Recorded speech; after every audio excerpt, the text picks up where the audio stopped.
We are here at Royal Portrush Golf Club. I've been waiting, 15 years to come out here. And this is one of your favorite places from what we've said by text message. Alan Shipnuck, my guest. Alan, how is it for you being out here again? I mean, I love this place. Just as a golf course to play, as a regular dude, it's probably top 5 in the world. I think as an open venue, No big deal. no big deal. As an open venue, it's probably the best. You gotta, because St. Andrews has the history and the setting and the lineage. But as a golf course, as a test, I mean, this is superior to St. Andrews, no doubt. So this is the ultimate venue, I think. When you say superior, is that based on experience? You playing it a few times, or talking with GMAC and the guys that have known this course well? Or? Yeah, not about me. Just as there's a handful of easy par fours at St. Andrews you guys can almost drive at this point. I mean, this is 5 or 6, I think, right? Yeah, this is just a much more rigorous driving course. The greens are more penal and severe. I think that there's obviously a lot more undulation on the terrain. It's not that it really matters, but it's a lot prettier. As a TV product, some of these views are incredible. So, yeah, I just think it's just a more complete test. You mentioned, you did a story, Homegrown Heroes, on the Scratch website. I'm curious, what went into that? Because I'm seeing all these quotes we're talking about GMAC, who's a member here. We're talking about Patrick Harrington, Rory, Lowry. You went through everybody. So how long did it take you to put that together, and what was that like? It was first of all, it was just fun to do. They're colorful characters, and Shane and Rory go back to 20 years to when they were teenagers, and so it was fun to kind of capture some of the old stuff.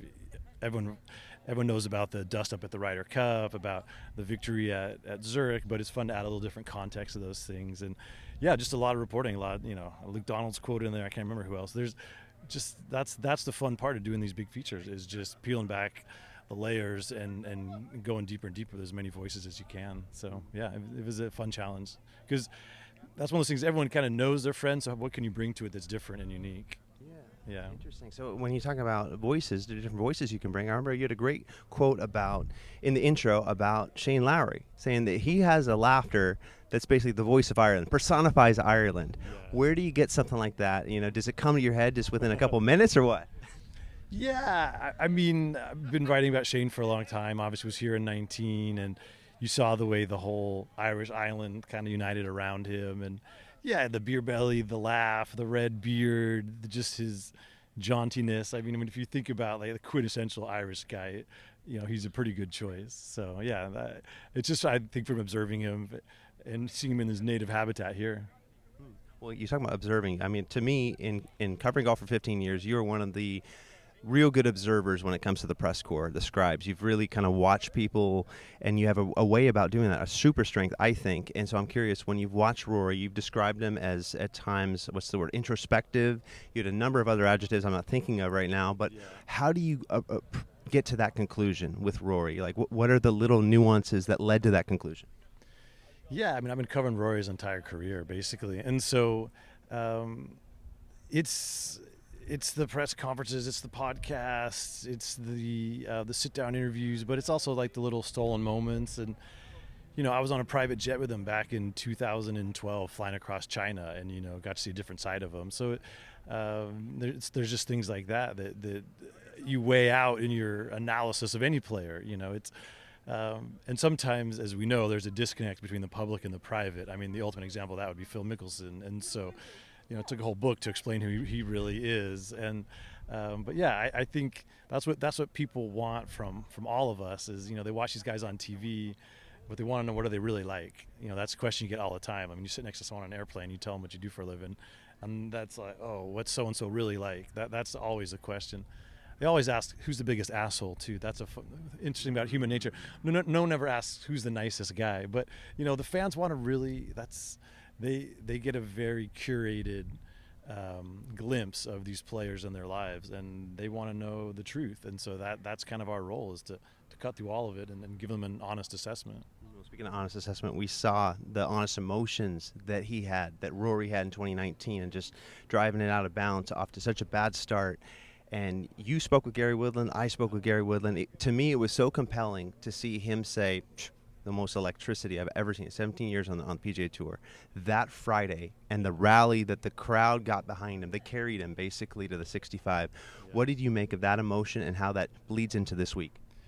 Yeah, I think Rory said then in the moment, and he stands by it. It was one of the best days of his golfing life. Was that second round as he was fighting to make the cut, and all the home folks were united behind him, and he was one of the last guys on the golf course. So it just became the whole course kind of tilted in his direction, and it was meaningful. And I think he left here with good vibes and good feelings, and knowing he can go low on this golf course, feeling that support. And he talked about as he's settled in Florida and he doesn't get home that often. I think he kind of forgot how beloved he's here, and that day reawakened those feelings for him. So, even though he missed the cut at this last Open, I think all in his mind is the 65 and the energy that was around it. And so I think it gives him almost a little advantage. Like he knows he can go low.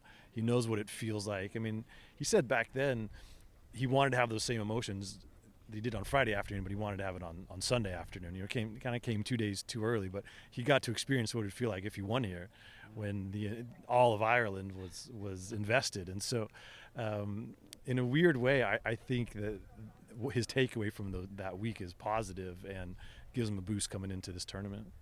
What is the sports comparison to Rory McIlroy in Northern Ireland at Portrush, playing what is effectively the NBA Finals in his home country?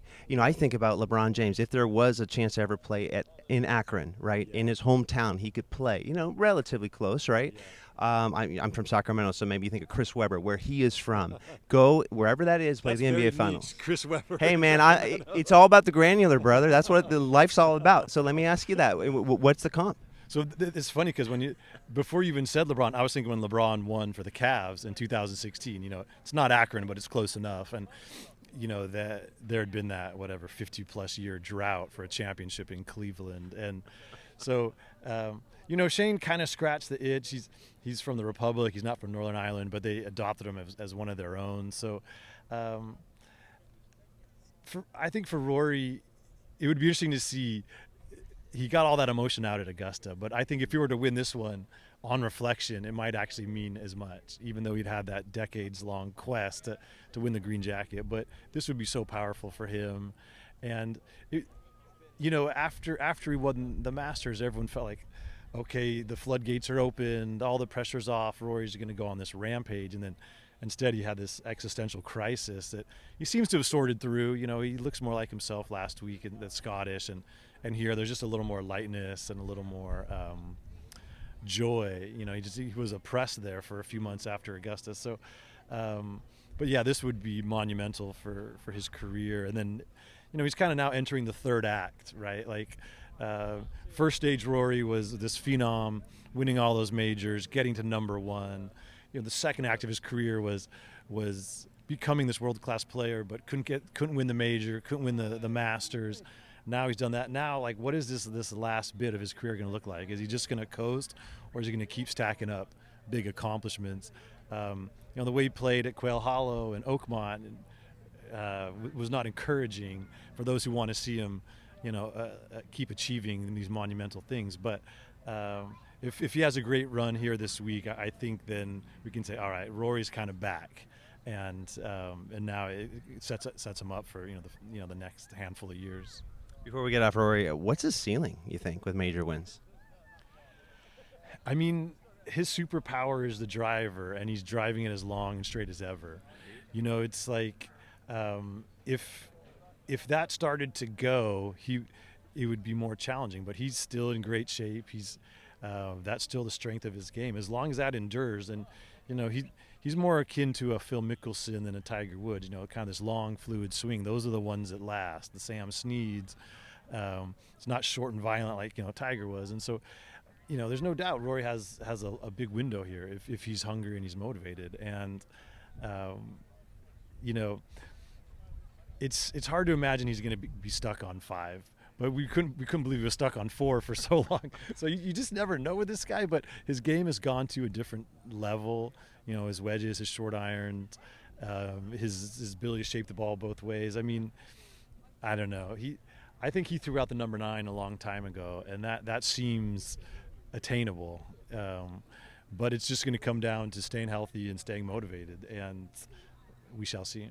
I mean, I think double digits is not out of the equation. I mean, based on that driver, he's a U.S. Open specialist. He's an Open Championship specialist, and of course, he can win at Augusta. So, I mean, throw a PGA in there, he does well over there too. Well, yeah, any soft PGA setup, he's going to be a favorite. So, yeah, there's no doubt he has the game. Yeah, if you can get to 9, you can get to 10. If you get to 10, you can get to 11. I mean, there is no ceiling.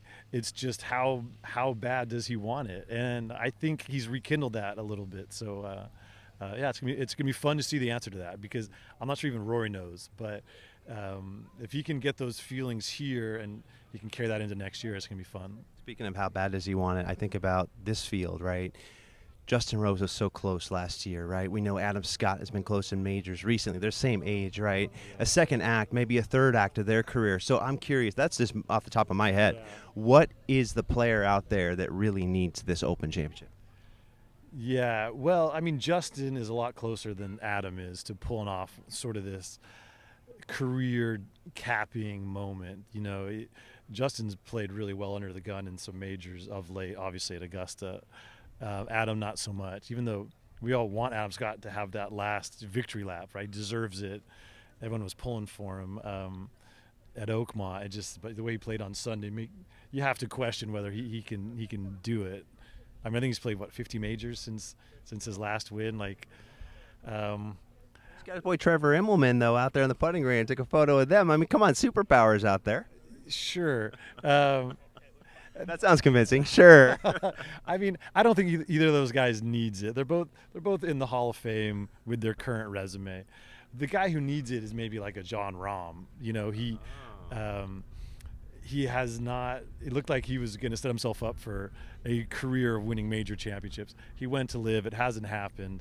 That's always going to be a background issue until he breaks through again. And he seems like he's knocking on the door again, and he's raised the standard of his play in the majors. So I would say he needs it. I mean, Ludwig needs a major to justify all the hype. Colin Morikawa needs a major because he just hasn't won enough tournaments in the last 3 or 4 years. Jordan Spieth needs a major. Justin Thomas needs a major. Like, these are the guys who have kind of plateaued in their career, and this would get them back to the front ranks of the game. More than, Justin Rose win would be massively popular, for sure. But I think you're looking at the younger guys who are in their prime, who have been scuffling and haven't been able to get it done. Like, those are the guys who need it. Right. Well, as we close up here, I was going to say one that comes to mind in that regard would be Tommy Fleetwood. So close here in 2019. You're knocking on the door in PGA Tour events. I mean, look at you. You got a lot of emotions for this guy. How are you feeling now? As with every human, I love Tommy Fleetwood. He's just such a great person, right? I mean, he's like a golden retriever come to life. He's just a very lovable, sweet creature. But, I mean, he's been there so many times, he hasn't gotten it done. So I don't think, when you talk about the best player without a major, Fleetwood's almost exited the conversation, because that's kind of that's a good news, bad news, honorific. That is someone who's ascendant, right? I don't know if we can consider Fleetwood ascendant. Like, he's just had so many chances. And Ryder Cup superheroes, not ascendant? I mean, how many years ago was that? I mean, you talking about Paris? Like, I mean, that's when he was a superhero. I mean, but that's the thing. Like, at the Ryder Cup, it's almost like he plays to win. He closed the Ryder Cup 2 years ago, buddy. What are we forgetting here? Are you getting crazy in your old age? I mean, that was a blowout. That was not like what? I don't know. Sure, Ryder Cup superhero. But that's the whole thing. It's like he plays like he puts it all on the line at the Ryder Cup. Like, he has absolutely nothing to lose. There's almost a fearlessness or a hunger that is palpable, and that's creates this expectation for Fleetwood. In these stroke play events, it feels like he's playing not to lose sometimes, as opposed to win, and that's like a very fundamental difference. And so yeah, that would be hugely popular. That Tommy Fleetwood win would resonate in the press room, the locker room, the caddy yard. He's a beloved figure, but he hasn't even won a PGA Tour event, let alone a major championship. So does he have the game for it? I think so. I mean, tee to green, yes. Can he get the ball in the hole fast enough? We'll see. Yeah. Well, should be a good week. Alan, appreciate the time, and good luck on the rest of your trip out here. How many more days?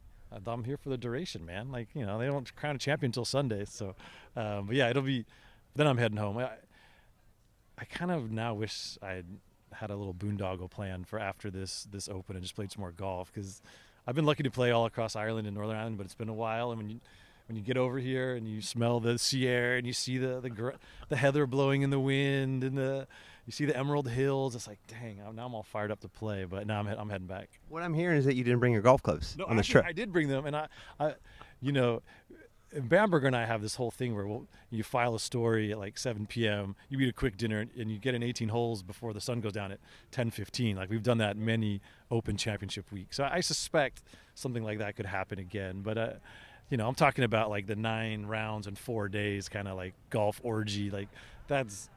You got to come over here and you got to make it count. But anyway, that's neither here nor there. So, yeah, well, Alan, appreciate the time. We'll catch up again soon, buddy. All right, thanks, Kit.